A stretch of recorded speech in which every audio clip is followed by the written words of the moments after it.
राम राम जी, सबको राम राम। मेरे हाथ जोड़कर राम राम सबसे। और सब ठीक होंगे, मैं भी ठीक हूँ। आज हम हर रोज़ मंत्रों पे चर्चा करते हैं। आज मैं थोड़ा सा तुलसीदास पे बोलना चाहती हूँ। जैसे बहुत से लोग यूँ हमारी उम्र की औरतें डरती हैं कि भाई हम क्या पूजा करें, हमें समझ में ही नहीं आता, हमें पता ही नहीं चलता हम क्या पूजा करें। मैं ये बताना चाहती हूँ कि बहनों, पूजा कहीं से भी शुरू कर लो, वहीं से पूजा शुरू हो जाती है। और जैसे हमारे रामायण में कहा हुआ है तुलसीदास जी ने कि जैसे ही हम पूजा शुरू करते हैं, कोई भी पूजा शुरू करें, तो उसमें कहते हैं कि भाई लंगड़ा नाचने लगता है और गूंगा पढ़ने लगता है। तुलसीदास जी ने कितनी गहरी बात कही हुई है हमारे रामायण में। तो जब हम नाचने लगते हैं तो हमारा पैरों से नाचते हुए तो हम दिखते हैं।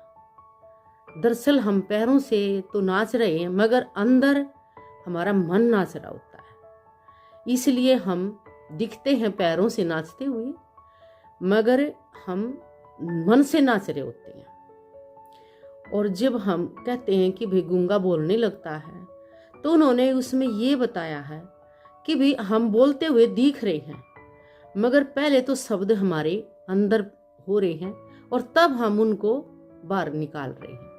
तो अंदर ही अंदर गूंगा भी बोल सकता है, और भाई जिसके पैर नहीं हैं वो नाच भी सकता है।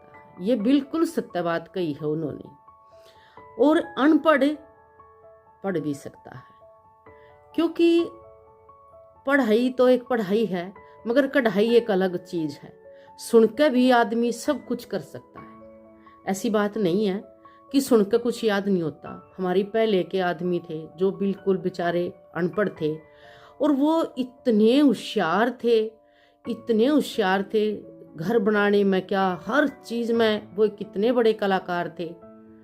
आज हमारे उन्हीं चीजों को, बड़े बड़े मंदिर हैं, हमारी कितनी चीज ऐसी हैं जिनको आज तक हमारे साइंटिस्ट भी सुलझा नहीं पाए हैं। ऐसे कितने मंदिर हैं जो कि उन लोगों ने बना दिए। न पता लग रहा कि कोई मशीनरी से पत्थर काटे हुए हैं या किसी चीज का उनका पता नहीं चल रहा। आज तक बड़े बड़े साइंटिस्ट भी। तो पढ़ाई का तो कोई मायने ही नहीं रखती है। और बस ये है कि एक बार हम शुरू हो जाएं, तो देखो हमारे तुलसीदास जी कैसे हुए हैं। आज सारी दुनिया रामायण के एकदम सब कायल हैं। रामायण हमारे हर घर में है। चलो श्री कृष्ण तो पढ़े लिखे रहे हैं हमारे, देखे हमने गुरुकुलों में भाई सुना भी है, गीता में लिखा हुआ भी है।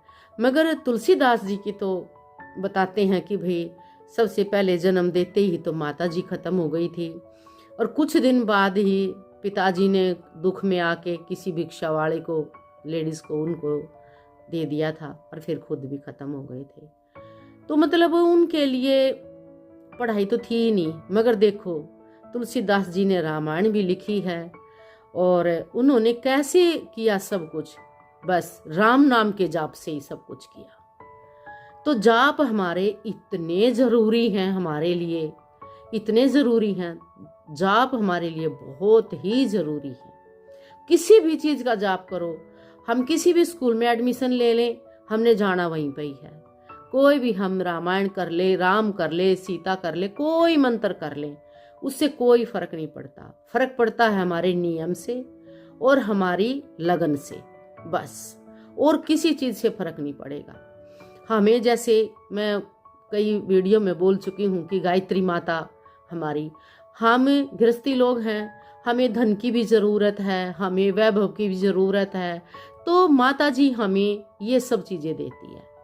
मगर किसी ने भक्ति ही चाहिए, बिल्कुल भक्ति ही चाहिए, तो वो कोई भी राम का, श्री कृष्ण का, हरे कृष्णा हरे राम का भी मंत्र, महामंत्र, ये भी जाप कर सकते हैं। तो वो उनको भक्ति ही मिलेगी। ये नहीं है। वैभव हमारी देवी मैया माँ है हमारी, जो माता जी हैं, जैसे माँ है अपने बच्चों का पालन पोषण करती है, तो माँ हमारी पालन पोषण करने वाली है। वो वैभव देती है, हमें सब सुख सुविधा देती है, हमारे को धन देती है, हर चीज़ हमारे को माँ का काम है देना। और हमारे प्रभु हैं जो, वो हमारे को भक्ति देते हैं। मैं चाहती हूँ कि सब मेरे अच्छे से मेरी वीडियो को लाइक करें, सब्सक्राइब करें, और भाई सबको राम राम। मेरी वीडियो पसंद आए तो मुझे कोई कमेंट्स करना, मुझे पूछना हो तो मुझे बताना, मैं कमेंट्स करके बताना, मैं आप लोगों को जवाब दूँगी। राम राम।